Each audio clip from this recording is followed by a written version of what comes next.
जिथे ज्ञान विज्ञान संजीव होते, जिथे योग विद्येस सामर्थ्य येते, जिथे मानवाला मिळे मोक्ष गाथा, तुझ्या पायरीशी सदा नम्र माथा. नभे फूल अश्वत्थ वृक्षास आले, जिथे गीत ओवी सवे वेद झाले. तुझ्या शब्द शब्दात सायुज्य नाथा, तुझ्या पायरीशी सदा नम्र माथा. मंदिरी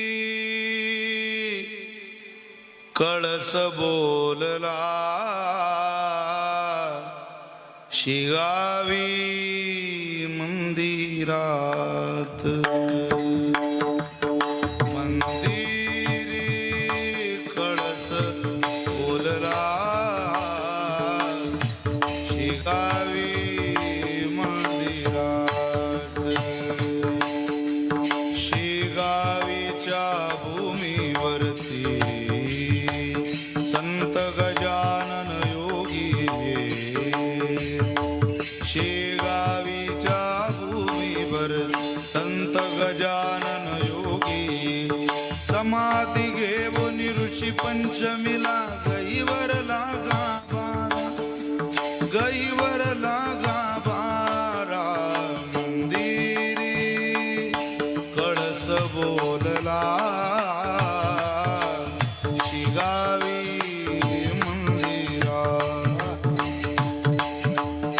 मंदिरी कळस बोलला, शिगावी मंदिरात. गण गण गणात गोते, ओ गण गण गणात गोते, गण गण गणात गोते. गण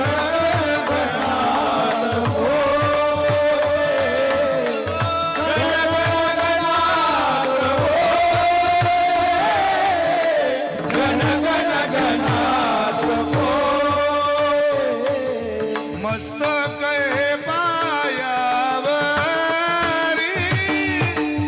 वार करी या वार करी संतांच्या, वार करी संतांच्या. मस्तक हे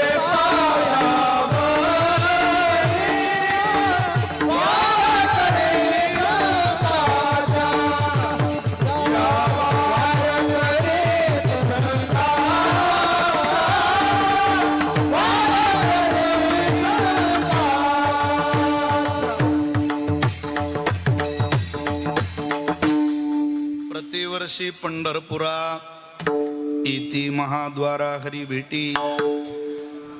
कानडीने केला मराठा व्रतार, एकाचे उत्तर एका नये. तैसे मज नको करू कमळापती, देईया संगती सज्जनाची. संप्राप्त कीर्तनरूपी सेवेकरिता निवडलेला अभंग संत श्रेष्ठ जगद्गुरु श्री तुकोबाराय. ज्या संतांच्या अभंगवाणीला वारकरी संप्रदायाच्या दृष्टीने किंबोणा वारकरी संप्रदायाच्या विचाराने सूर्याची प्रखरता, चंद्राची शीतलता, अग्नीची दिव्यता, वेदमंत्राची पवित्रता, गंगेची सुचिता, आईची वात्सल्यता अशी उपमा दिलेली आहे. असे देवमान्य संत, संतमान्य संत, जगतमान्य संत, संत सम्राट विश्ववंद्य जगद्गुरु श्रीमंत श्री तुकाराम महाराजांचा अत्यंत गोड, अत्यंत प्रसिद्ध असलेला 4 चरणाचा भगवंताकडं व्यावृत्तीपूर्वक विसंग सोडवावा आणि संत संघाकडे न्यावा हे गोड मागणं मागणारा अभंग सेवेकरता निवडलाय. विठ्ठल विठ्ठल.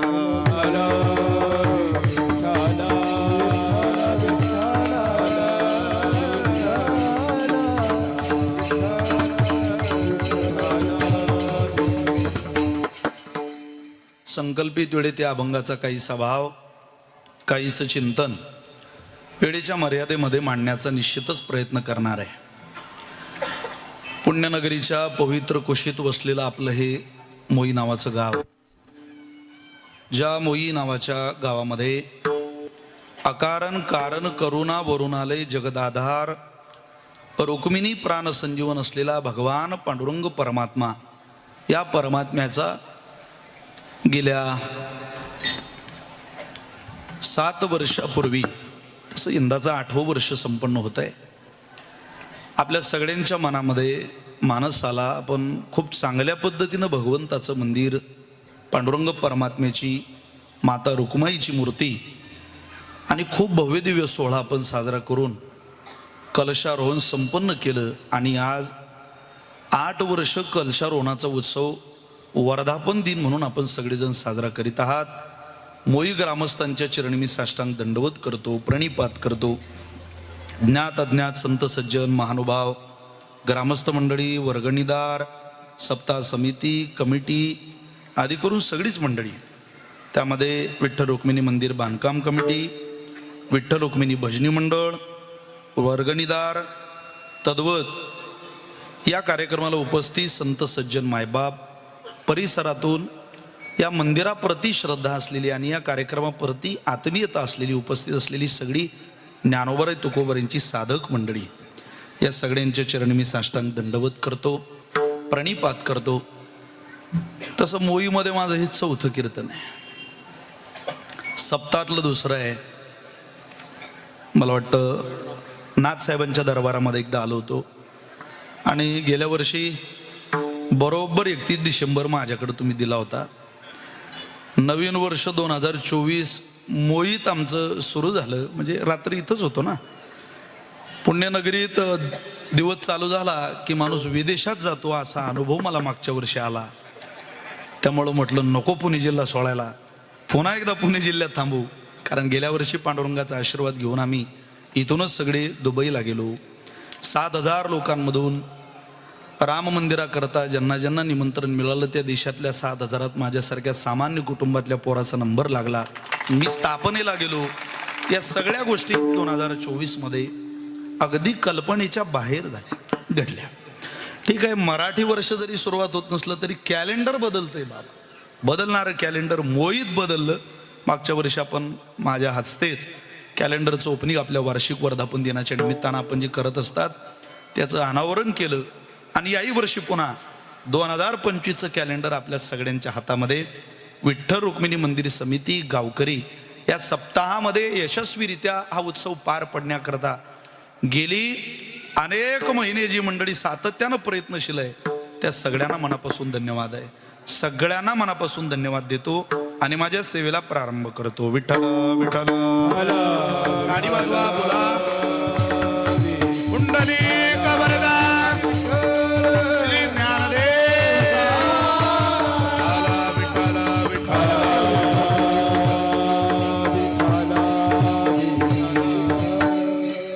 मला वाटत नाही पहिलं चरण पाठ नसलेला माणूस मंडपात बसलेला असेल. अभंग जरी पूर्ण पाठ नसला तरी पहिलं चरण सगळ्यांच्या पाठ आहे. कानडीने केला मराठा प्रतार या अभंगामध्ये तुकोबरांनी भगवंताकडे मागणं मागितलंय, पण मागणं व्यावृत्तीचं आहे.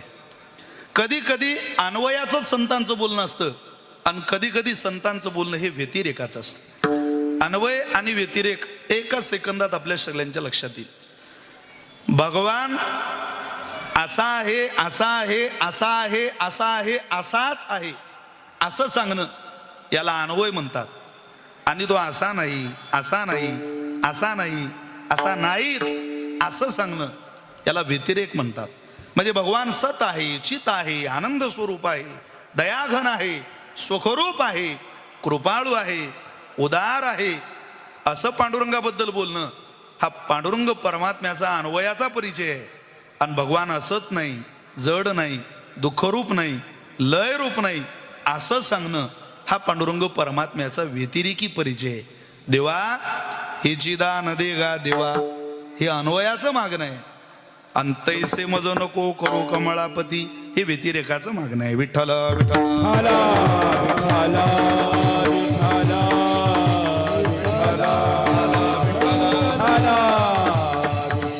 माझ्या जीवनात विसंगती घडू देऊ नको. ती जेव्हा घडते तेव्हा रडल्याशिवाय हाताला काही लागत नाही. मग ती व्यवहारात घडू द्या, प्रपंचात घडू द्या, पारमार्थिक क्षेत्रात घडू द्या, आपल्याला त्रास होतो. संतांना झालेली प्रमाण आपल्याकडे उपलब्ध आहे. व्यवहारामध्ये तुम्ही विसंगतीपर्यंत जा, चुकीच्या माणसाकडे जा. डॉक्टर साहेब माझी डाळ ठणकते हो, जरा बघा माझ्या डाळीला काय झालं. बर बर बर आ करा, उघडलं तोंड, बॅटरी चमकवली डाळीवर. अहो डॉक्टर म्हटले गुटखा खाता का तुम्ही? नाही तसं काही नाही, कधी कधी कधी कधी. म्हणजे 31 डिसेंबर सारखं. 31 डिसेंबरले असं काम आलं रंगात, पण इंग्रजाईचं भूत घुसलं बायकोच्या अंगात. मला म्हणे ओ माय डिअर चला साजरा करू न्यू इयर, आला आता नवीन वर्ष. अगं बाई आपलं नाही ते. 1 जानेवारीचा तुम्ही करू नका हर्ष. अरे आपलं चैत्र वैशाख आपल्या हे महिने, 31 डिसेंबर म्हणजे इंग्रजाईचे सोयीने. 1 जानेवारीचा तुम्ही करू नका हर्ष. आणि गुढी पाडव्याला असतं खरं आपलं नवीन वर्ष. मराठी वर्षाची सुरुवात गुढी पाडवा. टाळी वाजवावी. गुढी हे प्रतीक आनंदाचं आहे, नववर्षाचं आहे. गुढी पाडवा बघा ना तुम्ही. अरे भर उन्हाळ्यात झाडाला पालवी फुटते नवीन वर्षात, भर उन्हाळ्यात. साधी गोष्ट आहे. बरोबर नवीन वर्ष आलं, श्रीराम प्रभूचा जन्मोत्सव होणार, झाडाला हिरवीगार पालवी. भगवान श्रीकृष्णाचा जन्मोत्सव झाला, बरोबर श्रावणात पाणी. तुमचा माझा जन्म झाला, अवकाळी पाणी, भर पाण्यातलं पाणी गेलं आणि रिकामाच पाऊस पडतो दाना दाना दाना. आपल्या जन्माची क्रांती आहे ती. काळ आहे. चला गुटखा खाता गो ना म्हटले, कधी कधी आपलं कोणी दिला तर. बरं बरं तुमची डाळ खराब झालेली, ती काढावी लागेल. व्यवहारातली विसंगती सांगतोय तो. म्हटलं काढा. बरं बरं काढा म्हणता बरोबर डॉक्टरने इथला एक दात काढला, त्याच्या बाजूचा एक काढला, त्याच्या बाजूचा एक काढला. 3 दात काढल्यावर पेशंट म्हणे का हो तुम्ही तर डाळ काढणार होते ना? ते म्हटले डाळच काढतोय पण रस्ता तर करू द्या दाढीपर्यंत जायला. अशाच्या ताब्यात दात दिले, समजावं गणित चुकलंय, विसंग घडलाय आयुष्यात. अनेक चांगल्या सज्जन लोकांच्या पदरी विसंग घडलाय प्रपंचात. काही लोकांचा स्वभाव फार चांगला आहे, बायको सहल आहे. अहम भ्राता त्वदीयोस्मी धुंदुकारिती नामता स्वकीयेन नैव दोषेन ब्रह्मत्वम नाशत्वम मया. श्रीमद भागवत महापुराण बोलतं धुंदुकारी म्हणजे मात्या पितेच्या पोटी जन्माला आलेला विसंग आहे. काय काय केलं? पारमार्थिक साधनेतली विसंगती बघा. अहम तू पृथ्वी यातो ज्ञात्वा सर्वोत्तमामिती पुष्करंच प्रयागंच काशीम गोदावरीं तथा. नारद म्हटले मी खूप फिरलो पण विसंग आहे. परमार्थामध्ये संघ पाहायला मिळत नाही. 50-50 रुपयाची फुलं बाजारातून विकत आणायची आणि 500-500 रुपयाला फुलं विकायची. गो सेवे करता 50 रुपयाचा चारा घ्यायचा, गाई पुढं घालायचा आणि गाई पुढं पेंडी घातली का 30 पेंडी उचलून पुन्हा 50ला विकायची. हा विसंग आहे. व्यवहारात विसंग आहे, परमार्थात कधी कधी विसंग आहे, कधी कधी प्रपंचात विसंग आहे. बघा तुम्ही, काही नाही माझ्याकडे बघा. सध्या तरी मीच दिसायला बरा इथं नारदाच्या गादीवर उभा असल्यामुळं. चैतन्य महाराज सकाळी म्हटले की कीर्तनकाराकडं आपण शांत चित्तानं कीर्तन ऐकत राहावं, ऐकत राहावं, ऐकत राहावं. काही होत नाही. इथं काय होणार आहे? इथं दड दड दड दड दुडू दुडू दुडू दुडू पळ सुटला कळी काळा बापुडिया रे शिवनाम शीतळमुखी सेवी पाका पडिया. हो सध्या या चित्र इतकं सुंदर चित्र जगात कोणतं नाहीये. किती सुंदर आहे बघा. सगळे ज्ञानोबा तुकोबारांचे वारकरी संप्रदायातले मावळे जे उद्याच या राज्याचं भविष्य आहे ते मोहीमध्ये इतक्या संख्येनं उपस्थित आहे. उद्याचं वैभव आहे संप्रदायाचं, महाराष्ट्रभर फिरणारे ही लेकरं. इकडे तिकडे लक्ष देऊ नका, नाही तर विसंग होईल. तेच चाललंय आपलं. इकडे द्या. विसंगती त्रास देते महाराज बऱ्याच जणांना. देव मोठा चतुर आहे. काळ्याला गोरी, गोऱ्याला काळी, उंच्याला बुटकी, बुटक्याला उंच, कमी बोलणाऱ्याला अधिक पट्टीतली, अधिक पट्ट्यातल्याला कमी स्वराची. आपापल्या जोड्या घरी जाऊन तपासून घ्या. इथं विचार करू नका. प्रपंच इंद्राचा असू द्या नाही तर उंदराचा असू द्या, तो विसंगच असतो. विरोधाभास ज्यात आहे त्याचं नावच प्रपंच आहे महाराज. एक दिवस माझी बायको मला म्हटली, मला 500 रुपये द्या. म्हटलं कशाला? मला पार्लरला जायचंय. म्हटलं काय करते पार्लरला जाऊन? म्हणे केस सरळ करायचे. म्हटलं घरी कर. होत नाही म्हणे. म्हटलं माय अख्खं खानदान सरळ केलं तू ना, नुसते केस सरळ होऊन नाही राहिले. प्रयत्न कर, येईल यश तुला. प्रचंड ताकद आहे तुमच्या. चला बाबा, मी काय सगळ्या एकनाथ शिंदे साहेबांच्या बहिणीच्या चांग दंडवत करतो, प्रणिपात करतो. मुख्यमंत्र्यांच्या बहिणी ना त्या. 6वा हप्ता जमा झाला का तुमचा? झाला ना? आपापला चेक करून घ्या. सध्या 5 हप्ते गोळा आहे. 6व्याची प्रतीक्षा तुम्हाला होती, जवळजवळ ती संपलेली म्हणतात. चला, विसंग घडू नये. तो प्रपंचातला घडू नये, परमार्थातला घडू नये. जसा तुम्हाला मला तो त्रास देतो. मानवी जीवनातल्या 3 संगती आहे, कुसंगती, विसंगती, सतसंगती. त्यात कुसंग प्रारब्ध वशानं काम करत असतो. तो टाळताही येत नाही, घडवताही येत नाही, तो घडत राहतो. कुसंगती टाळता येते, सतसंगती करता येते. विसंगाचं काय कराल? ती प्रार्थनेशिवाय जात नाही. काही गोष्टी प्रयत्न साध्य आणि काही प्रार्थनेनं साध्य. यश आलं तर कुसंगती टाळता येईल. अमुक अमुक माणसाबरोबर आम्हाला राहायचंच नाही. पतन उद्धार हे ठरवता येईल ना आपल्याला. आम्ही जायचं नाही तिकडं. ढेकणाच्या संगे हिरा जो भंगला, ढेकणाच्या संगे हिरा जो भंगला.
आपल्या घरी बसलेला असताना कावळा घरी आला.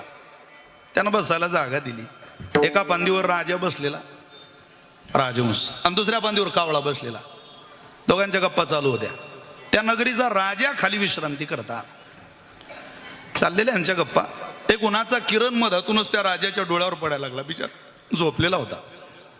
चर्चा गंभीर. कोणत्या जिल्ह्याचं पालकमंत्रीपद कोणाला दिलं पाहिजे ही चर्चा होती का काय होती? देवा शपथ, मी ती चर्चा ऐकायला तिथं नव्हतो, पण चर्चा चालू होती. त्या राजहंसानं पाहिला आपल्या नगरीचा राजानेच्या डोळ्यावर उन्हाचं एक किरण पडतोय.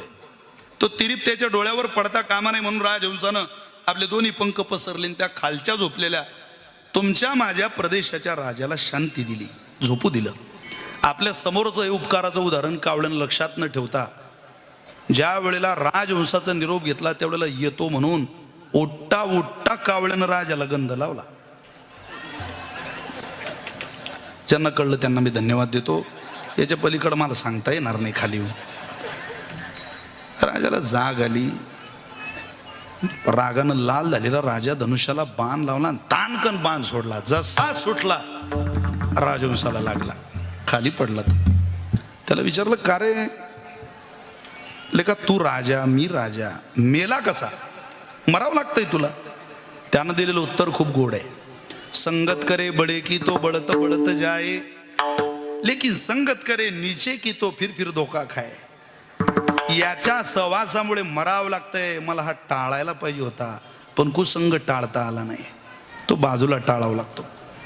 सत्संगाकरता कास धरावी लागते, जी तुकोबरीने या अभंगात धरलेली आहे.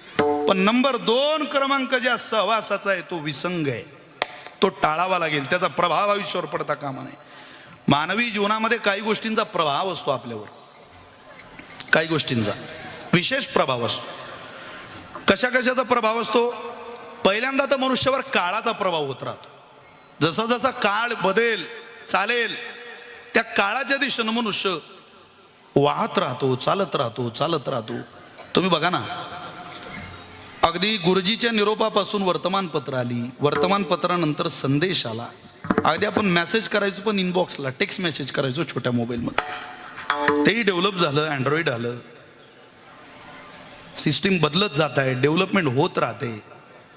काळानुरूप आपल्यालाही ती गोष्ट हवी हवी हवी हवी हवी हवी वाटते. पूर्वी माणसं कीर्तनाच्या तारखा घ्यायला आळंदीलाच भेटायची, पंढरीला वारीला तारखा घेतल्याच्या. मला चांगलं आठवतं महाराज, चांगलं आठवतं. पंढरी आळंदीशिवाय तारखाच कोणी घेत नव्हतं. हो, चांगल्या पद्धतीने. आमच्या मुक्ताबाईला वद्यवारीलाच तारखा घेतल्या जायच्या. आजही लाख लोकांच्या कमी वद्यवारीला मुक्ताबाईला माणसं नसतात. प्रत्येक वद्यवारीला 1 लाख लोक दर्शनाला. हो, सगळ्यांच्या भराळ्याची व्यवस्था असते दर एकादशीला वद्यवारीला. तुम्ही या कधीतरी पुणेकर. एखादी वारी ज्ञानोबाऱ्यांची राहिली तर चालेल, वर्षातली 1 वारी मुक्ताबाईची करा. मुक्ताबाईच्या वर्षातल्या एका वारीचा सगळ्यात जास्त आनंद विश्वमौली ज्ञानोबाऱ्यांना होईल. तुम्ही माझ्या बहिणीकडे जाऊन आलात, अरे 3 भावंडांची एकटीच बहीण तिकडं विदर्भाकडे आहे, मध्य प्रदेशच्या बाँड्रीवर आहे. आनंद होईल ज्ञानोबाऱ्यांना. कारण त्रिवेणीचा ओघ जैसा एके ठाई, तैसी आम्हामध्ये बाई. इतकं प्रेम या भावंडांचं आपल्या बहिणीवर.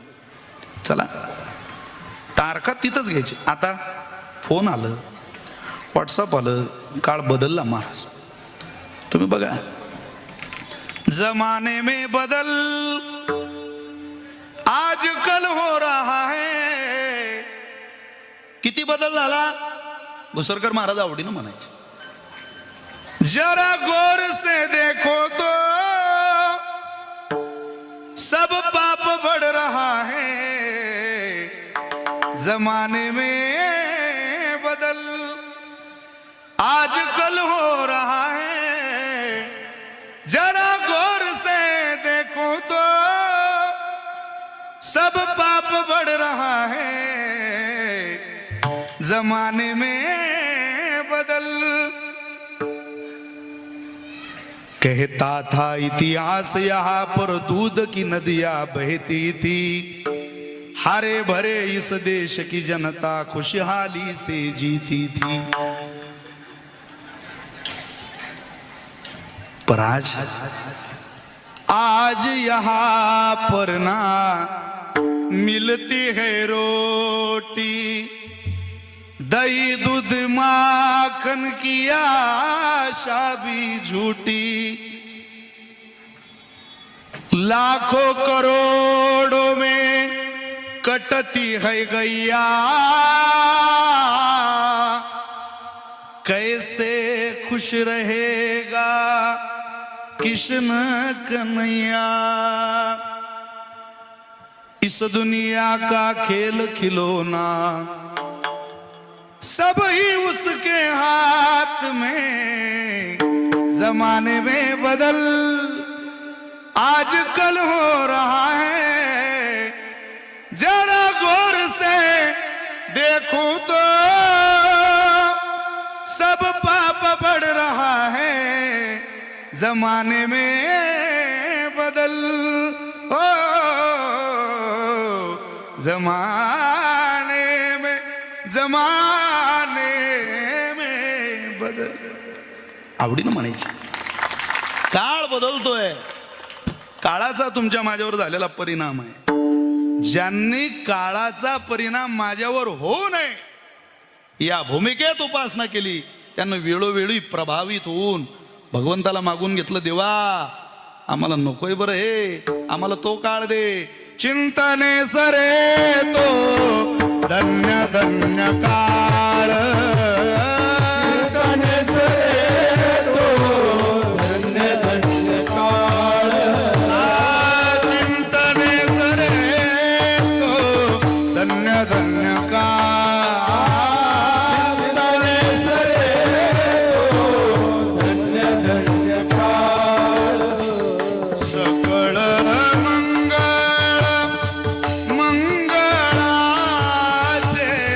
सकळ मंगळ मंगळाचे संसार सिंधू नाही हरिदासा, संसार सिंधू नाही हरिदासा. सकळ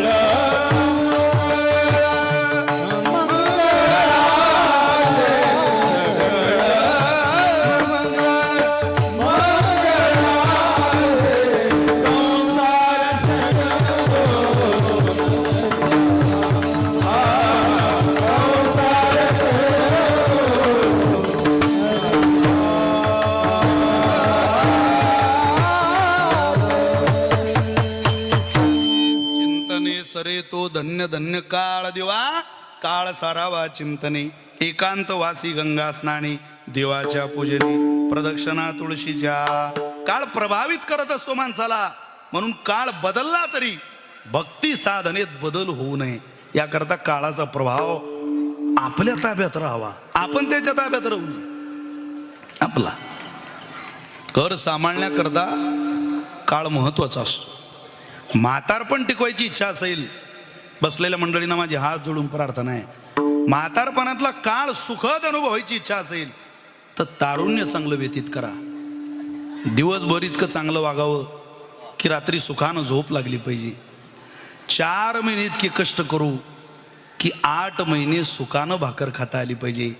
आणि महाराष्ट्रातल्या ज्ञानोबाराय मुक्ताबाईच्या पवित्र भूमीत जन्माला आलोय तर इतकी उपासना करू की पुन्हा पुन्हा पुन्हा पुन्हा देवानं याच संप्रदायाच्या भजनाला आपल्याला जन्माला घातलं पाहिजे, हे मागून ठेवा.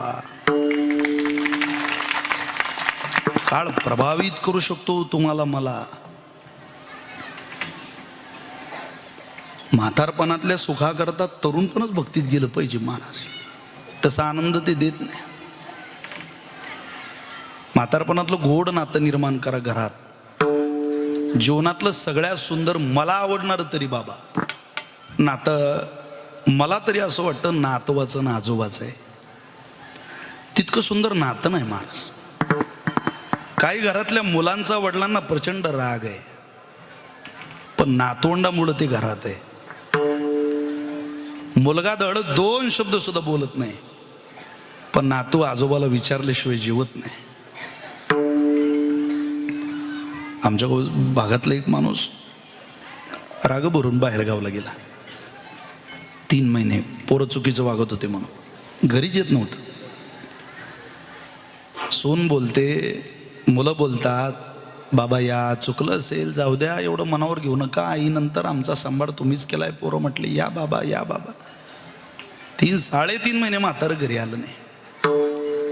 पण 3.5 महिन्यानंतर पहिला फोन घेतला, तिकडून म्हातारा रामकृष्णारी म्हणतो, इकडून आवाज येतोय, आजोबा अहो घरी या ना, तुमच्या आठवण येते आम्हाला. त्या आवाजाने म्हातारं घरी आलं. खूप सुंदर नातं आहे आजोबाचं आणि नातवाचं, निरागस नातं आहे. जगातली सगळ्यात सुंदर मैत्री ती म्हातारपणातली जी नातवाबरोबर म्हाताऱ्यानं केलेली असते. न्यायाधीश जरी असला तरी गुडघे टेकून नातवंडाला पाठीवरती घेऊन फिरण्याचा आनंद काय हे आजोबा झाल्याशिवाय कळत नाही. विचारा तुम्हाला मला, प्रत्येकाला मुलं आहे. आपण त्या त्या काळामध्ये तो आनंद घेण्याकरता आजच काळाच्या अधीन न जाता काळ आपल्या ताब्यात कसा राहील भक्तीचा त्याचा विचार करणं ही काळाची गरज आहे. काळ प्रभाव करू शकतो. वातावरण माणसावर प्रभाव करत असतं. वातावरण प्रभाव करत. तुम्ही ज्या वातावरणात जाल ना तसे होता. नगरांतरी वसीजे तरी नागरची होईजे ज्ञानोबा बोलतात. पुण्यात राहायला या पुणेकर व्हाल, जळगावला या जळगावकर व्हाल, विदर्भात जा विदर्भातले व्हाल. आजही ओरिजिनल पुण्यामध्ये ओरिजिनल पुणे तुम्ही जा. शनिवार वाड्याकडे जा, दगडूशेठला जा, कोथरूडकडे जा, या मूलशेठ राजे राहतात तिथं कर्वेनगरला जा. काय मराठी बोलतात माणसं. अहो ऐकलं का, येताना बाजारातून कणसे घेऊन या. आपली बायको सांगेन ना आपल्याला कधी असं, येताना बाजारातून कणसे. कणसे कधी म्हणत ना आता. वातावरण प्रभाव करत असतं माणसावर. तिथं गेलो ना तशीच माणसं बोलतात ना. आपण त्यांच्याजवळ राहा तशीच व्हा. हो ते जाऊ द्या. जातीचे ते चढे प्रेम पक्षी बोले राम राम. तुम्ही देवदेव करायला काय नवल आहे. वारकऱ्याच्या दारातला पोपट सुद्धा राम राम राम राम राम राम म्हणतो. हा त्या परमार्थिक साधनेच्या वातावरणाचा त्या पोपटावर झालेला परिणाम आहे. अरे फूल नाही ती वेली कशी, लोभी नाही ती वेश्या कशी, चतुर नाही तो व्यापारी कसा, अंतकरणात दया नाही तो साधू कसा, देह माणसाचा असून भगवंताची उपासना करत नाही तो देह कसा, कालिदासजी म्हणतात. नाही, वातावरण भक्तिमय असावं त्याच्या आयुष्यातलं. वातावरण प्रभावित करत असतं माणसाला. जसं जाईल तसं होतो माणूस. काय काहीचा खांदा अजून नीट होऊन नाही राहिला पुष्पाटू पाहून. त्याला याद द्यावं लागते, ध्यान देणं पडते. खांदा नीट कर, तू गावात आला, मोहित आहे तू आता. अरे वाटतो. आणि ही श्रीवल्ली नाही तुझी बायको आहे. मार्गाशी ती आणेल तुला. इतकी सरळ नाही ती. तसा गेला ना मनुष्य तसंच होतं. वातावरण प्रभाव करते की नाही. तुमची पोरं यांच्या शेजारी उभी राहिली ना नाचायला लागतील, गायला लागतील, म्हणायला लागतील. चला वेळ घेत नाही तुमचा. तो कोबाऱ्यांच्या अभंगावर 2 तासात कीर्तन वगैरे काही होत नाही. ते करावं लागतं. वेळेची मर्यादा आहे. कोबाऱ्यांच्या अभंगावर काय बोलायचं महाराज. अरे एक अक्षर सांगता येणार नाही, जीवन जाईल आपलं. विठ्ठल विठ्ठल विठ्ठल विठ्ठल म्हणून मोकळे होणं हे तुमच्या माझ्यासारखी जी कुवत आहे कोण चिंतन करेल. यह प्रवाह है, ये गंगा मैया चल रही है, बस नहाते रहो, आनंद लेते रहो. न जाने कब ये गंगा मैया का पानी समुद्र में चला जाए. आपल्या नशिबातून हे पाणी कधी गंगेतून समुद्रात जाईल सांगता येतं का. बरं आहे तिनं उपकारा करता वाहते ना, करून घेऊ स्नान, ठरवून चला. चला. वातावरण प्रभाव करतं, काळ प्रभाव करतो, अन्न माणसावर प्रभाव करतं. पण लगेच मांडी घालू नये कुठे. या महाराज जेवता का काय. अहो काही ठिकाणी घरात जेवायला माणसं बसलेली असतात, आपण त्यांच्या घरी पाहुणं जाऊ, लगेच ते म्हणतात या जेवायला. ते म्हटले हात देतो. हात काय धुतो, तिथं 3च जणांचं जेवण बनवलेलं आहे. तू दावाय आता काय करायचं त्या बाईनं. जीव घेतो का तिचा. अधमाच्या अन्ना खादली या की जे वमना. चुकीच्या माणसाच्या घरचं अन्न पोटात गेलं की वोकारी द्यावी माणसानं. पोटात राहू नये ते का. सज्जना संगती करावा उपवास. सज्जना संगती करावा उपवास. दुर्जनाचा गोड घास खाऊ नये. दुर्जनाचा गोड घास. सज्जना संगती करावा उपवास. दुर्जनाचा गोड घास खाऊ नये. दुर्जनाचा गोड. सज्जना संगती करावा उपवास.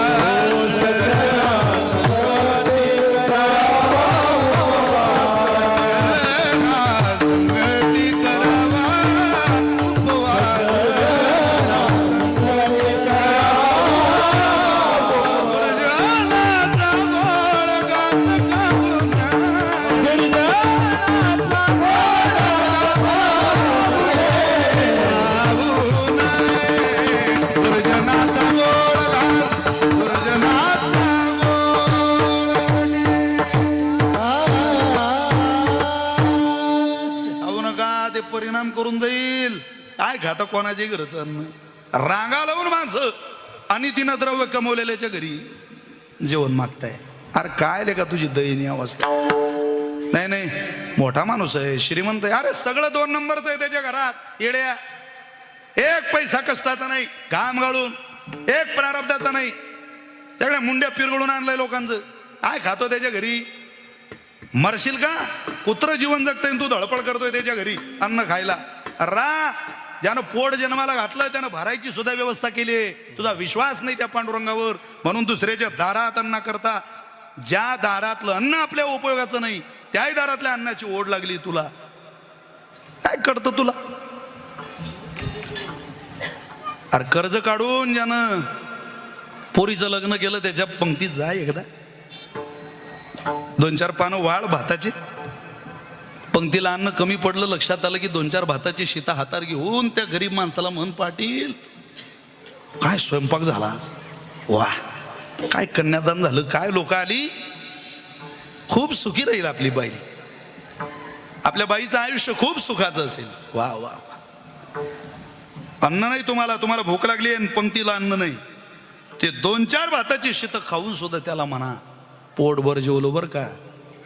त्याच्या घरचे 2-4 भाताची शीत सुद्धा तुमचं भलं करू शकतात. काय करताय पंचपक्वान्नाच्या ताटाला. जितका आनंद गुलाबजाम खाण्यात तुम्हाला मला आहे, तितकाच आनंद डुकराला गावाची बाहेरची घाण खाताना आहे. अन्न बदलला म्हणून आनंद बदलत नाही. देहापरत्वे आनंद बदलत असतो असं म्हणू नका. आपल्याला जो आहे तोच त्याला आहे, फक्त देह बदललेला आहे. तुम्हाला मला तुमच्या माझ्या बायकोला घेऊन फिरताना, गार्डनमध्ये फिरताना जितका आनंद होतो तितकाच एका डुकराबरोबर नदीच्या काठाकाठानं फिरताना आनंद होतो. पण त्यांना कळत नाही पाप पुण्य. एखादं गाईचं बच्चं गाईवर उडी हाणतं त्यावेळेला त्याला कळत नाही ही माझी माय आहे. ते कळणारे तुम्ही मी आहे. त्याला कुठं कळतं. पशु काय पाप पुण्य जाणती, उत्तम मध्यम भोग भोगिती. कळत नाही त्यांना.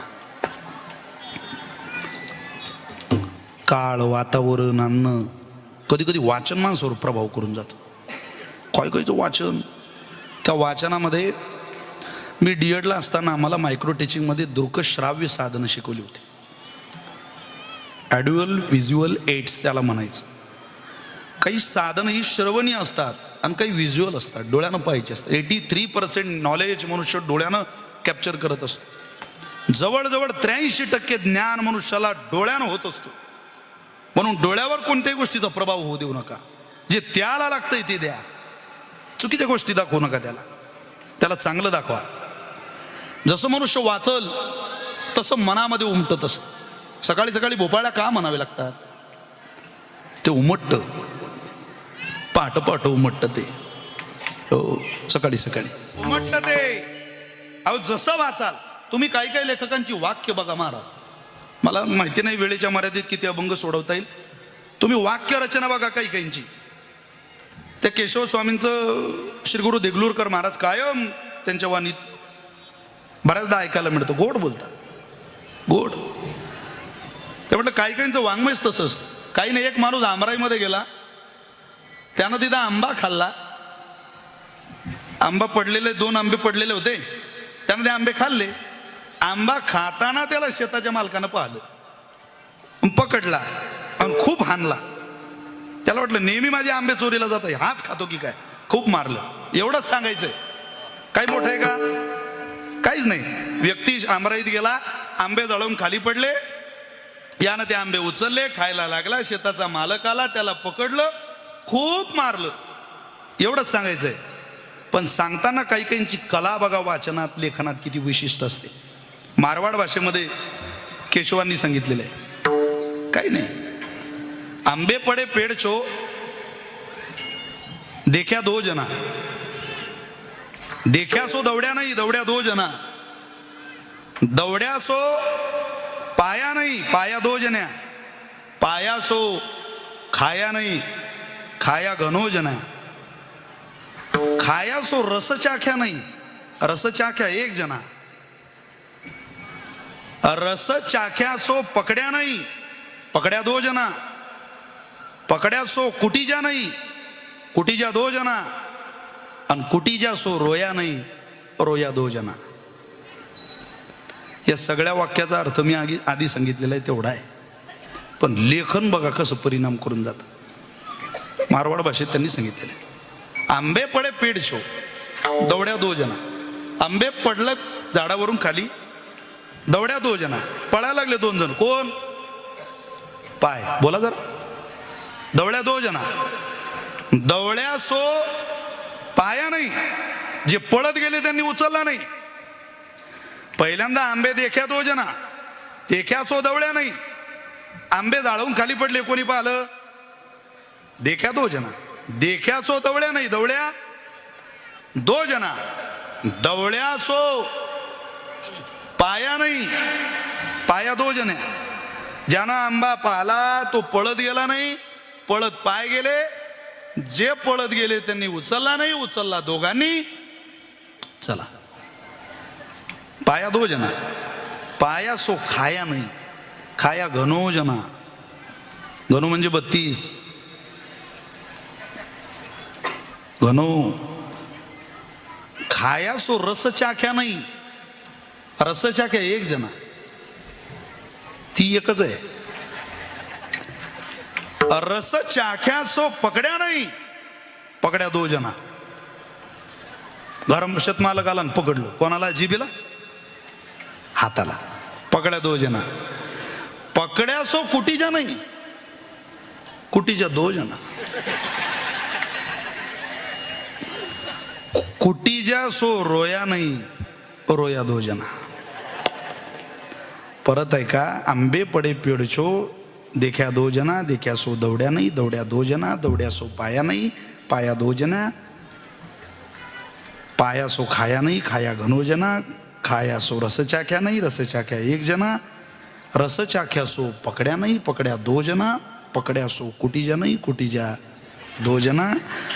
कुटीजा सो रोया नाही, रोया दो जना. याला लेखन म्हणतात, याला कला म्हणतात लेखकाची. अनेक उदाहरणं आहेत, अनेक. मी डीएडला असताना मला एक कोळब ऐकायला मिळालं होतं, वाचायला मिळालं होतं. त्यात असं एक वाक्य लिहिलेलं होतं, खाली दिलेल्या वाक्यांमधून काही शब्द वजा करून एक अर्थपूर्ण वाक्य तयार करा. अर्थपूर्ण वाक्य. अरे बापरे, वाक्य काय काय लिहिलेलं होतं बघा. जंगल आहे, जंगलात कोला आहे. नदी आहे, नदीला पूर आहे. मुलगा पाठीवरती ची नावाचं अक्षर लिहितोय आणि आंब्याच्या झाडाखाली बाई बसलेली आहे. आता याच्यातून काही शब्द वजा करायचे होते आणि एक वाक्य लिहायचं. कोणालाच ते उत्तर आलं नव्हतं, मलाही आलं नव्हतं. मी कशाला माझी हुशारकी सांग, काहीच कळत नव्हतं ना ते. जंगल आहे, जंगलात कोला आहे. नदी आहे, नदीला पूर आहे. मुलगा पाठीवरती ची नावाचं अक्षर लिहितोय आणि आंब्याच्या झाडाखाली बाई बसलेली आहे. काय असेल म्हटलं बाबा हे. पण ज्या वेळेला त्यांनी ते कोडं सोडवलं त्यावेळेला लेखकाची कमाल त्याच्यात दिसत होती. जंगल आहे, जंगलात कोला आहे. जंगल बाजूला काढा, कोला घ्या. नदी आहे, नदीला पूर आहे. नदी बाजूला करा, नदीचं पूर घ्या. कोला, पूर. मुलगा पाठीवरती ची नावाचं अक्षर लिहितोय. कोला, पूर, ची. आणि आंब्याच्या झाडाखाली बाई बसलेली आहे. कोला, पूर, ची, आंबा, बाई. याला लेखन म्हणतात. प्रचंड कौशल्य काही लेखकांना. तुकोबारा म्हटले काही काय वाचता हो. करू तैसे पाठांतर, करू तैसे पाठांतर, करू तैसे पाठांतर, करू तैसे पाठांतर, करू तैसे पाठांतर,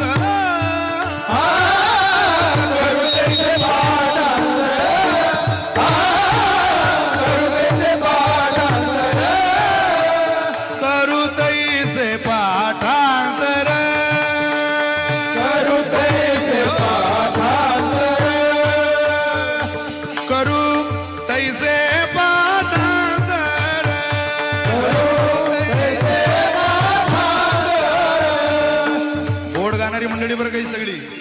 परमेश्वर महाराज, म्हणजे बंडोपंत महाराज, रामानंदजी गुरुजी, एकदम समर्पक गाणं, संप्रदायाचं योग्य गाणं. करू तैसे पाठांतर,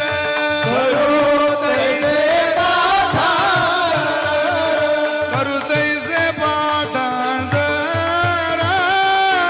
करुणा कर भाषण, हे करुणा कर भाषण, करुणा कर भाषण, करू तैसे पाठांतर,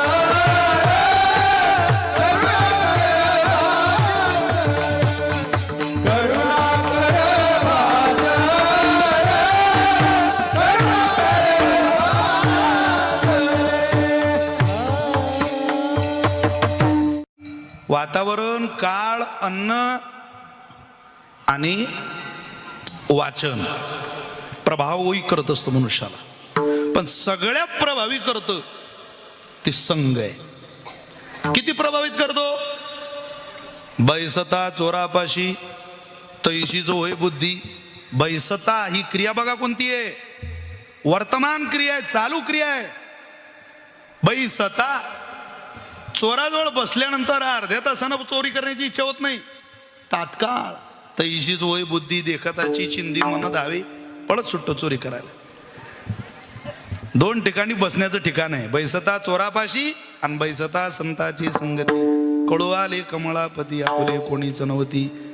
निश्चय चित्ती दृढ झाला.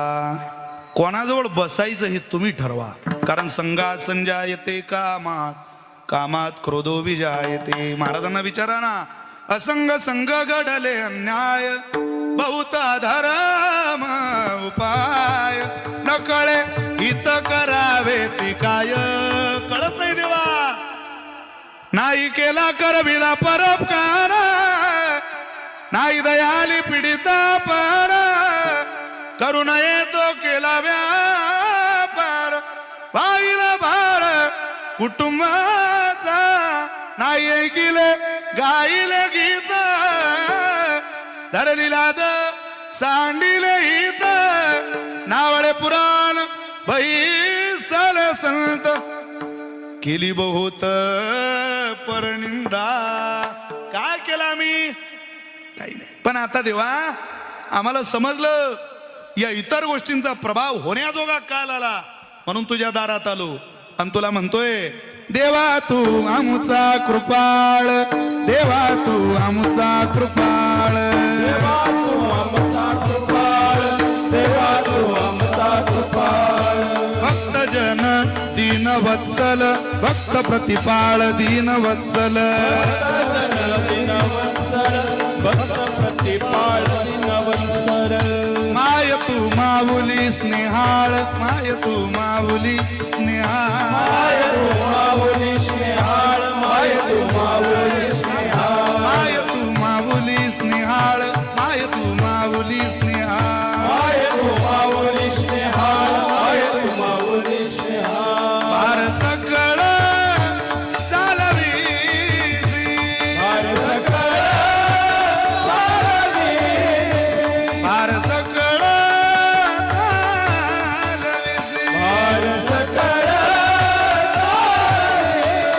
तुझ लागली सकळ चिंता, तुझ लागली सकळ चिंता, तुझ लागली सकळ चिंता, तुझ लागली सकळ चिंता, तुझ लागली सकळ चिंता, तुझ लागली सकळ चिंता, तुझ लागली सकळ चिंता, तुझ लागली सकळ चिंता. तुझी आमचा माता पिता, तुझी आमचा माता पिता, तुझी आमचा माता पिता, तुझी आमचा माता पिता.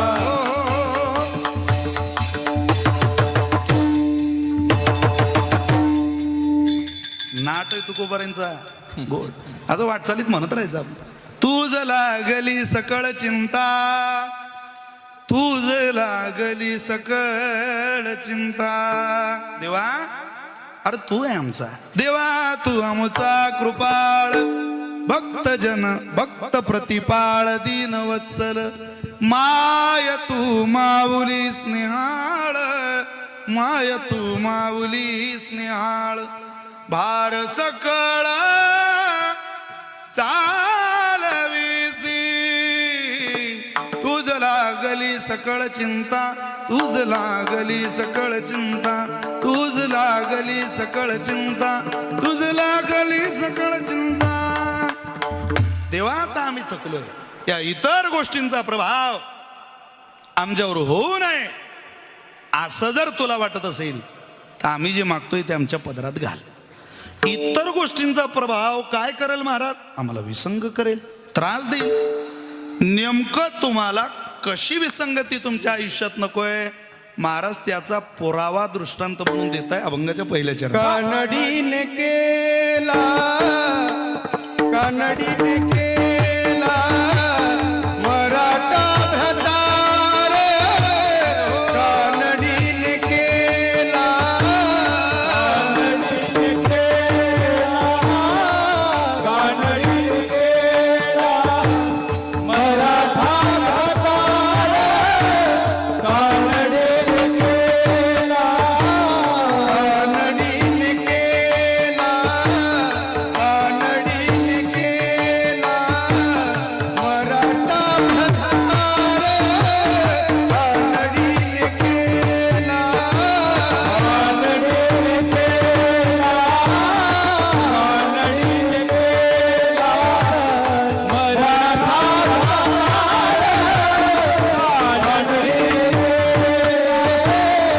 एकाचे उत्तर एकान, एकाचे उत्तर एकान, एकाचे उत्तर एकान, कैसे मजन को, कैसे मजन को करू कमलापती, कैसे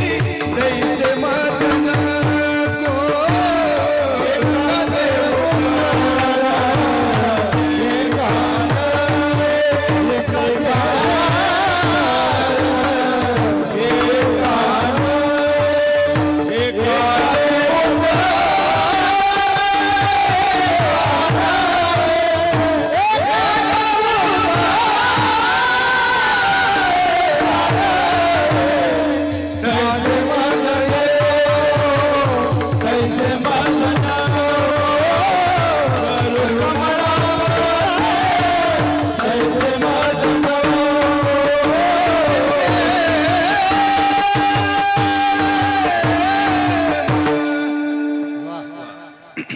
एकाचे कैसे मज नको कमळापती करू, ऐका, तैसे मज नको करू कमळापती, कैसे कानडीने केला मराठा भ्रतार.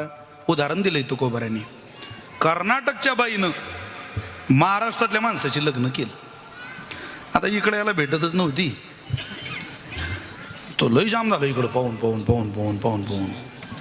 लग्नात जा, मरणात जा, धरणात जा, वाढदिवसात जा, सध्या एकच चर्चा आहे, खावा आहे का एखादी,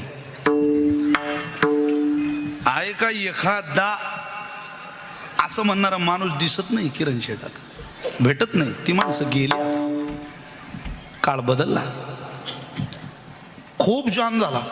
तसे बरेच जाम झालेले जो माणसं आहेत बरं का इकडे सुद्धा. सध्या पोरींचं प्रमाण लय कमी झालं महाराज, पोरीच नाही. आमच्या गावच्या एका पोरानं 50 पोरी पाहिल्या, त्यानं 50च्या 50 फेल केल्या. हे नाही ते नाही, हे नाही ते नाही, हे नाही ते नाही. 50 पोरी नापसंत केल्यावर आता हा झाला 50चा. याला कोण पसंत करा आता सांगा तुम्ही. हा 50चा झाल्यावर कोणी झाले असं बी म्हणे ना की पोरगी पाहायला यावं. पण एक चोपदार भेटले त्यांना, ते म्हणत मी तुझं जमवून देतो, काळजी करू नको, बार बार फक्त तू पोरगी पाहिली की हो म्हणायचं. तो म्हणे आता कशी असो, तुम्ही आंधळी पांगडी कशी दाखवा, पण दाखवा भाऊ आता एकदा. झाला आता ते गय होती या आता दिवस काही परत येणार नाही. दाखवली पोरगी.